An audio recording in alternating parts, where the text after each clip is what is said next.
What's going on, everybody, and welcome back to the Hangout Spot where you already know it's real talk, boxing talk, live from my man cave. It's your boy Johnny, and let's talk boxing. But before we do that, make sure if you're new to watching my videos, you subscribe to the Hangout Spot. Like, share, and tell a friend to tell a friend. This is where it's at, baby. So make sure you're along for the ride. And shout out to the boxing voice, my man Nestor Gibbs, allowing me the opportunity to be on the live panel last night for the live fight chat. It was popping, man. Yesterday, Jake Paul, Mike Tyson in front of over 72,000 people in AT&T Stadium in Dallas, Texas. They put on a show, man. And like I said in prior videos, whether you're a hardcore or casual, you knew that people were going to tune in to watch not just this fight, but a lot of other good fights that were on the undercard, which we'll cover in a second. Dude, I had people that don't even watch boxing texting me yesterday asking me what you think is going to happen, because when you have Mike Tyson, who's one of the most famous fighters and icon in the sport, fighting, even at 58 years old, people are going to be intrigued and people are going to tune in. But just as I told everybody in my preview video, Father Time is undefeated, and Mike Tyson looked every bit of the 58 years old that he was. Jake Paul dominates him, realistically. But the only thing that I can tell you is I'm happy that it wasn't a circus. It did seem like both of these guys came out to fight.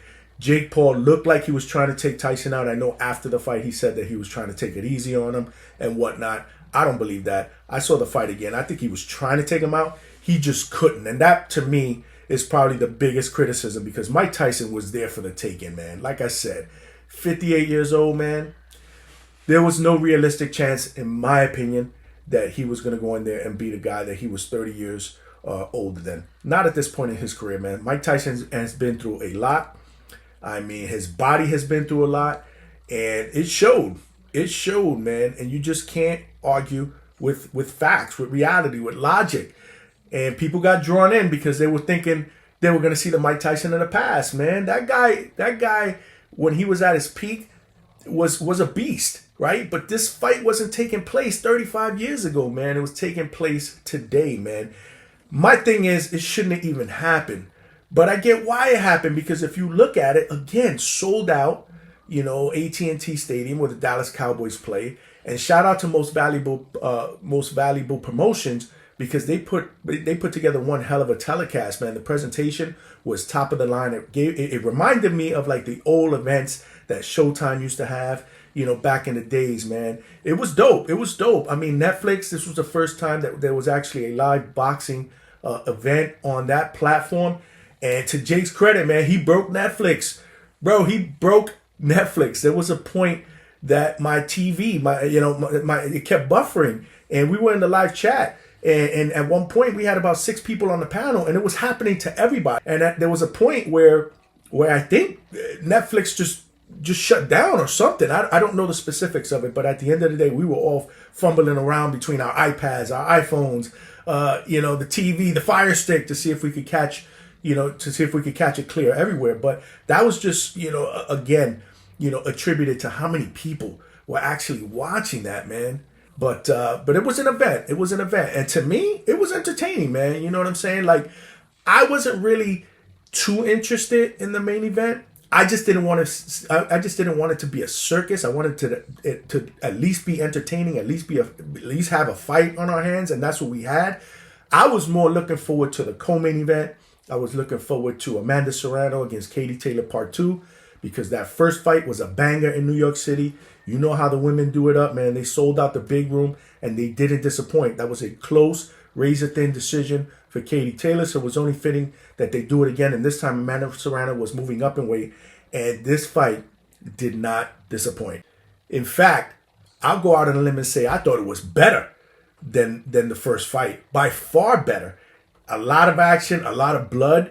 Katie Taylor actually cut Amanda Serrano with a headbutt. A lot of people saying that it might have been intentional. She kept coming in with her head. So, she was headbutting Serrano, and this cut was vicious, man. Shout out to the cut man for at least keeping it in order. That's one of those cuts that you're not going to totally close at no point during the fight. But if you can keep it, in line, in check, there was a point where the doctor took a look at it, and I didn't think that he was going to allow her to continue, man, because this cut and I'll show it on my screen. I mean, it was huge.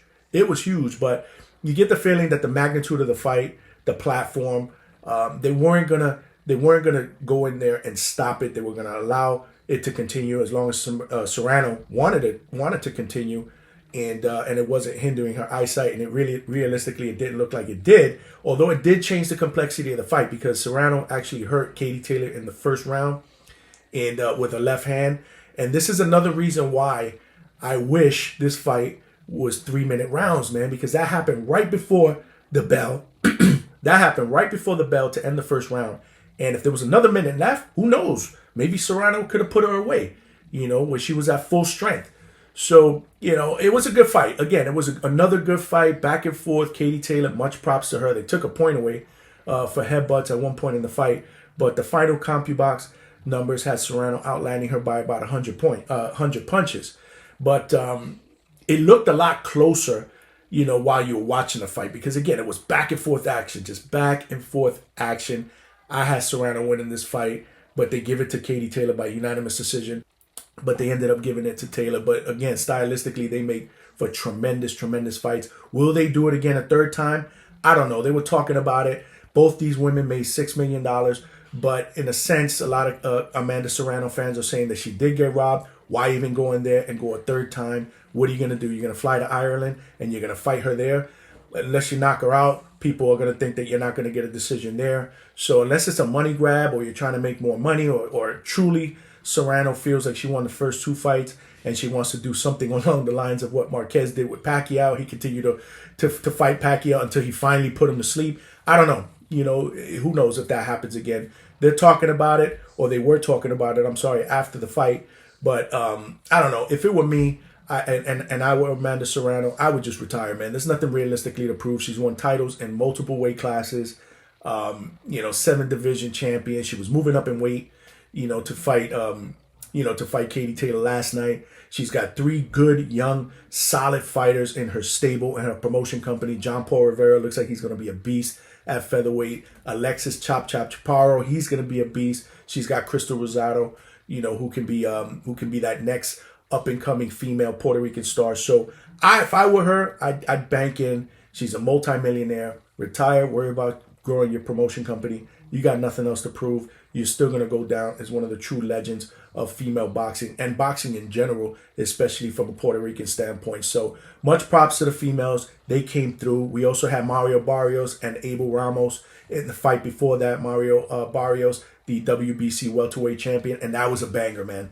That was another fight of the year candidate. It ends in a draw, and I'm not mad at that. I had Mario Barrios slightly winning this fight. He started out strong, man, using his jab, using his height, and he actually knocked Abel Ramos down early in that fight. But then Abel Ramos came back, man, and he changed the whole complexity of the fight by landing big shots, and he also put Mario Barrios down. And if you look at both of those guys, their faces at the end of the fight, you can tell that they were in a war. And it was that true Mexico against Mexico war that we hadn't seen in a long time since Barrera and Morales.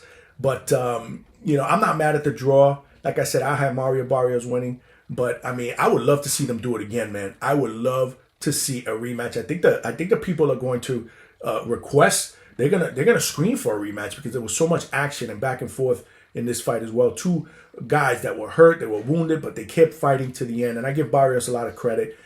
Is he at that level, at that elite level, that people could realistically say that he has a shot to beat like the Bootses, Geron Ennis's, or the Brian Normans, or the Stanionis's? I don't know. But I wouldn't count him out, man, by any means. I like Mario Barrios. He's a tough guy. He's one of the better fighters in the division. But again, it remains to be seen, right? Styles are different. Going forward, it'd be interesting to see what happens there. But again, those 2 fights alone, in my opinion, Serrano and the Barrios fight, they were worth every single penny. And I know that this was not a pay-per-view card. If you had a Netflix subscription, it was free. But if you didn't have one and you subscribed just to see this card, to me, those 2 fights was worth it in a sense. And then we had some other fights in the card. The one that opened up, the Goyat fight, I thought was whack. Against Nunes. Nunes was making his pro debut. This guy, Goyat was just, he was clowning around. He was slap punching. At one point, He had Nunes in the corner and he humped him like the way Adrian Broner did to Maidana. Like, there's no reason for that. There's no place for that, in boxing. So I thought that fight was whack. That fight should have been on the prelim card that was on YouTube, and they probably should have put Shushu to open up the main card. Shushu was the one that opened up the prelim card, and they were streaming that on YouTube on both the Most Valuable Promotion YouTube channel and the Netflix Sports channel. And at one point, they probably had about 400, 500,000 people watching that. So a huge platform, even though it was not on the Netflix main card. Shushu opened that up, and he was by unanimous decision. He was impressive, a lot more impressive than his last fight. I think Shushu was going to be a major, major player in that featherweight division. He didn't stop this guy that he was fighting, but this guy was tough, man. This guy was tough, and he came to fight. And Shushu hit him with everything but the kitchen sink, put him down, at one point. But and he was going for it. You could see clearly that Shushu was going for that knockout. He was fighting Dana Coolwell. And Dana came to fight too. Like I said, a tough, durable, rugged guy. We had Shadeja Green, who won the WBO super middleweight women's title by beating Melinda Watpool. That was another good fight. A lot of people had Melinda winning that fight. I had Melinda winning it slightly as well. Shadeja Green, who has a great jab. To me, she's more of a counterpuncher and wasn't pressing the action enough. But when she did let her hands go, she did do some good work on the inside, but it was few and far between. Melinda was more of the aggressor, kept coming forward, and she was also landing some good shots too. That was a very, very close fight. But again, it wasn't a robbery. I have no beef with Shadeja winning that fight. I just saw it the other way. I had Melinda winning it. And then you also had Lucas Body, who was basically coming off a knockout of the year candidate against Ashton H2O Sill, and I was there personally on hand in Tampa, Florida. That was on the undercard of the Jake Paul Mike Perry fight back in July, having just signed a 3-fight deal with Most Valuable Promotions, and I thought he was underwhelming, man. He fought a guy, Armando Casamanica, who was also undefeated but not much power, 14-0. I believe he had about 3 knockouts from Italy. And this was a fight, like I said, that I thought was going to be more action. I thought Lucas Body would let his right hand go. He has a vicious right hand, as we saw in that last fight. And, he kind of jabbed his way to victory. The right hands were few and far between. Lucas Body is more of a counterpuncher, waiting for somebody to come in so he can counter you with a big shot. And Armando wasn't that type of fighter, although he did stand in the pocket. He wasn't hard to find. And that's why you get the feeling that Lucas should have let his hands go a little bit more. And I think that he probably would have had a chance to hurt Armando. But Armando's a really, really good game fighter as well. But personally, that fight was a snooze fest. Lucas Body wins that fight. He has 2 more now under the Most Valuable Promotion banner. So I'm hoping that the next fight they find an opponent that better kind of suits his style. And he's got to let his hands go a little bit more, man. He's undefeated. He's got a lot of potential. But again, unless you're bringing the action to him, he's got to make adjustments to start fighting more on his front foot so that he could press the action because, again, he has a laser right hand. But at the end of the day, like I said, in totality, I give Most Valuable Promotions props, man. They put together a good show, a good event. I could have went to this fight with credentials. I didn't. I regret it because it was a spectacle. There were a lot of famous people there. I mean, the stadium was buzzing, as you could see it on the TV. So I wish I was there. But next time, on to the next one. Like I said, Most Valuable Promotions, whether you like Jake Paul or not, he's doing his thing. He's not afraid to put money into his brand, and he's not afraid to go out there, and put on a show. But my thing is he's got to fight somebody, that's in his age range, and he's got to fight somebody that is at least a C-level fighter if he wants to consider himself, a fighter that legitimately wants to compete for a title one day, because he talks about wanting to fight Canelo. I don't think that happens. Maybe Canelo takes that fight in a couple years as a money grab because they're going to make a ton of cash. But, Jake Paul doesn't belong in a professional ring with the likes of Canelo Alvarez, man. Maybe Julio Cesar Chavez Jr. That might be a good fight. I mean, a lot of people, think that might be the test that Jake Paul needs. I don't know. Realistically, like I said, it doesn't matter to me because when I tune into a Jake Paul fight card, I'm really looking at, the undercards because he puts good fighters to fight on his undercard. But, we'll see. We'll see what happens with Jake going forward. Anyway, let me know your thoughts in the comment section. What did you think about Jake Paul and Mike Tyson? And do you think that Mike Tyson should come back and fight? Personally, no. I don't want to see him, but there's a lot of people that said that they would want to see him. And he did say that he'd be willing to fight again. I think he should call it a career, man. He's going to be 60 years old, man. And the last thing we want is our lasting image of Tyson dying or getting seriously hurt in the ring. There's no reason for it. He made a bag in this fight. Just go, cash your check, and keep it moving, man. Go and have, enjoy the rest of your life with your family, and your grandkids. And let me know what you thought about Serrano and Taylor Part 2. If you had Serrano winning or if you had Taylor winning, Mario Barrios to draw with Ramos. Let me know your thoughts about that. And as always, if you're new to watching my videos, I don't know what you're waiting for. Hit that subscribe button and make sure you like and share. And come along for the ride. This is how we do it up here at the Hangout Spot. But as always, to all my people and my followers, I appreciate the love and support. This is your boy Johnny signing out from the Hangout Spot, and I'll talk to everybody soon.